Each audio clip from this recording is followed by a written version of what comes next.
Сәлем достар. Егер осы видеоны қаңтарда емес басқа айда ашып қарап отырсаңыз, онда арнайы дүйсенбіні күтпей, жаңа жылды күтпей, ағылшынды дәл осы сәттен үйренуге бел буғаныңыз үшін сізге жарайсыз демекпін.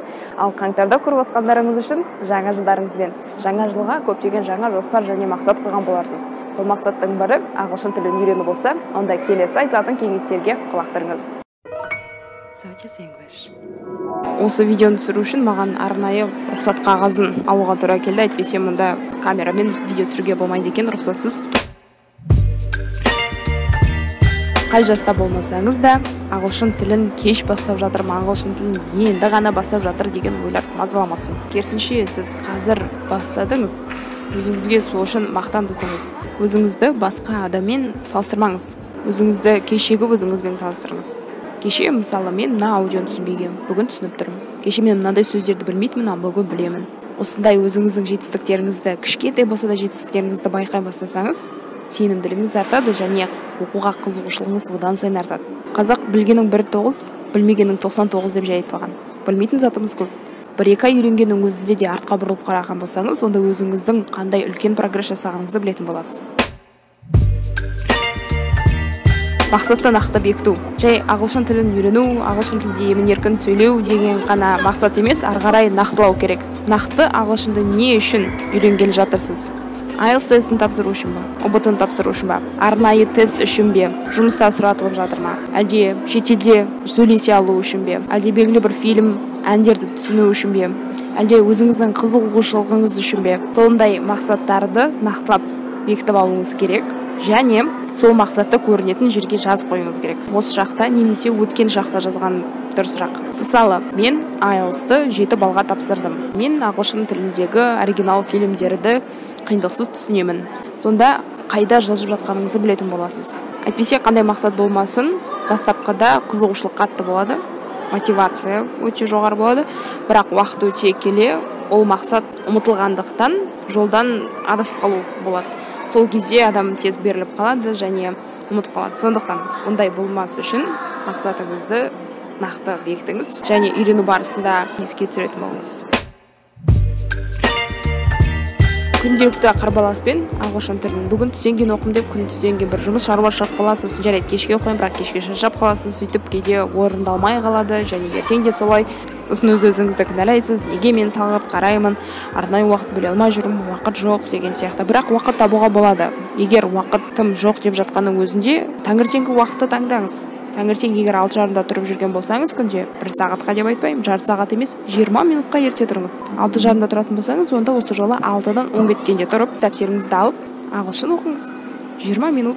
Жақсылап оқығаннан кейін сіз байқайсыз, сол күніңіздің қалай күшті басталғанын және үлкен бір шаруа тынғанын, ертеңге солай қайталағыңыз келеді. Және сөйтіп әдетке айналады. Қалай болғанда да уақыт табуға болады.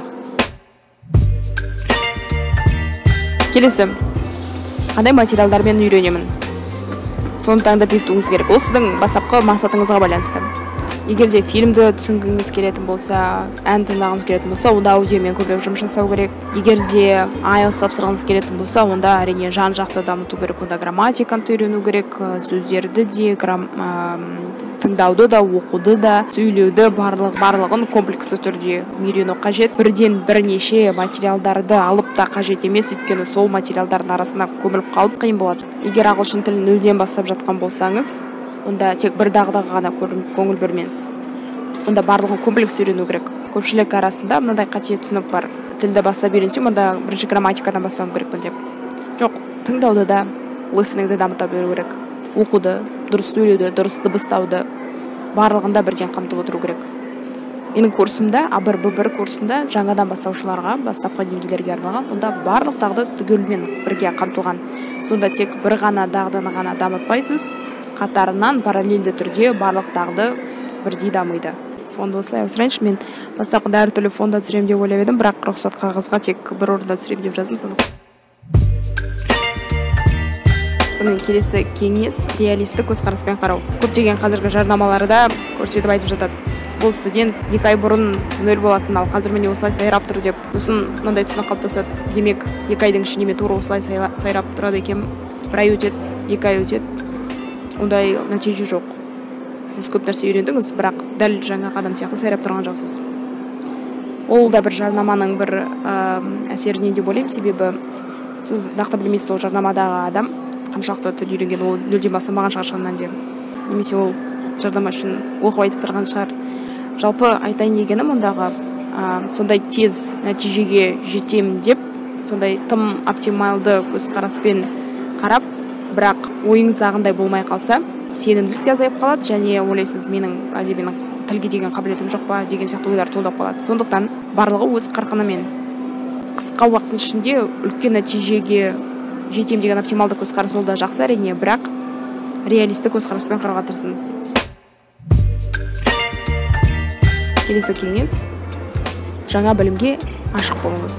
Бірінші сыныптың баласындай жаңа білімді жұтуға, сіңіруге дайын болыңыз. Мен мына сөздерді білем, мен мына тақырыпты білем деген сияқты емес. Оны білсеңіз де тағы бір қарап, қайталап, өйткені әрбір бұрынғы білімнен кейін жаңа бір білім қосуыңыз мүмкін өзіңізге, және сол бұрынғы білген біліміңізді одан сайын бекіте түсесіз.